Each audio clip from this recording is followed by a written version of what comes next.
Lorsque Dieu pardonne, il pardonne complètement. Il ne s'agit pas de savoir si vos péchés sont horribles. Vous devez vous repentir sincèrement et croire de tout votre cœur que le Seigneur Jésus-Christ est mort à votre place. Alors vous n'aurez plus le souvenir de vos péchés. Dieu est parfaitement satisfait par le précieux sang de son bien-aimé. Ne laissez pas le diable vous terrifier avec la crainte que vos péchés ne sont pas pleinement pardonnés. Le Seigneur, le Créateur du monde, est satisfait amplement par le précieux sang de son bien-aimé Fils. Et c'est de cette manière que le diable vient déranger les enfants de Dieu. En les faisant douter. Oui, tu as été pardonné pour tes péchés, mais pas tous tes péchés. Rappelle-toi ce souvenir de ce péché, un tel, à tel endroit. Et le fait douter l'enfant de Dieu. Rappelez-vous, chers amis, auditeurs, auditrices, que l'Écriture enseigne que si je me répands de mes péchés et crois au Seigneur Jésus-Christ, en croyant dans mon cœur qu'il est mort à ma place et ressuscité pour moi, alors mes péchés sont jetés derrière le dos de Dieu. Ils sont complètement effacés. Il n'en reste aucun souvenir. Ne vous laissez pas intimider et défaillir par le diable et ses arguments. Ils s'immiscent dans vos pensées pour vous tromper. Vos péchés sont jetés dans les profondeurs de la mer. Ils sont rejetés aussi loin que l'est l'Est est éloigné de l'Ouest. C'est ce que l'Écriture affirme. Lisez le psaume 103, 12, Ésaïe 38, 17, Ésaïe 43, 25, Ésaïe 43, 22, Michée 7, 19, 1 Jean 1, 7. Le diable insistera pourtant. Maintenant, tu es encore puni pour tel ou tel péché. Ne défaillez pas. Ayez confiance.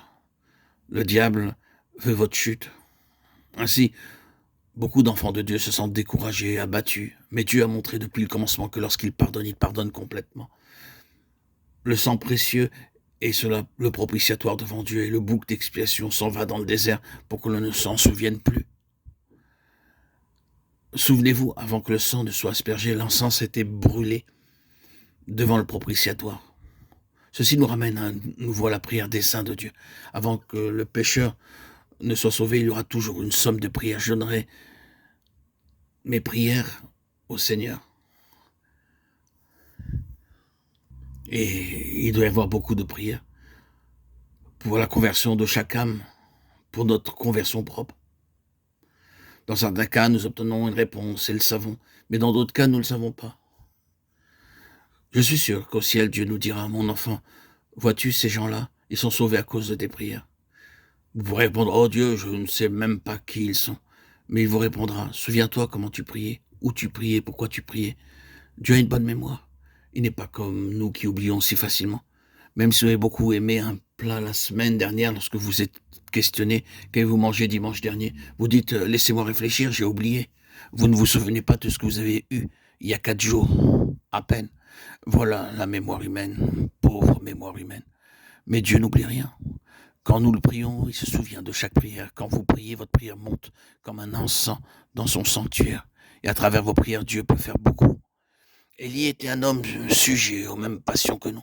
Il était simplement comme nous. Cependant, il avait la foi pour prier. Et Dieu fit de grandes choses à travers sa prière. Jacques 5, 17, 20. Aussi, ne dites pas que Dieu n'entend pas vos prières.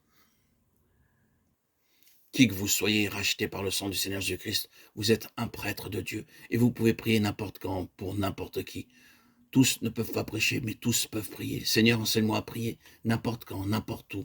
Et Dieu attendra. Par vos prières, Dieu peut faire des prodiges. Des âmes reviendront à lui, des cœurs seront soulagés, et de nombreux foyers pourront être bénis. Tous, nous pouvons prendre part en cela. Lorsque des gens disent du mal de vous, comme le firent les patriarches pour Joseph, commencez à prier pour eux. N'essayez pas de parler mal contre eux, mais commencez à prier pour eux. Oh, Dieu bénisse, s'il te plaît, un tel et un tel. C'est ainsi que vous pouvez envoyer de l'encens dans les cieux et remplir le sanctuaire de Dieu avec le parfum. Les aromates vinrent en premier lieu de Canaan en Égypte, et elles retournèrent d'Égypte en Canaan. L'huile d'onction, les aromates pour la prière. Nous recevons du ciel ces aromates et les envoyons en retour au ciel lui-même.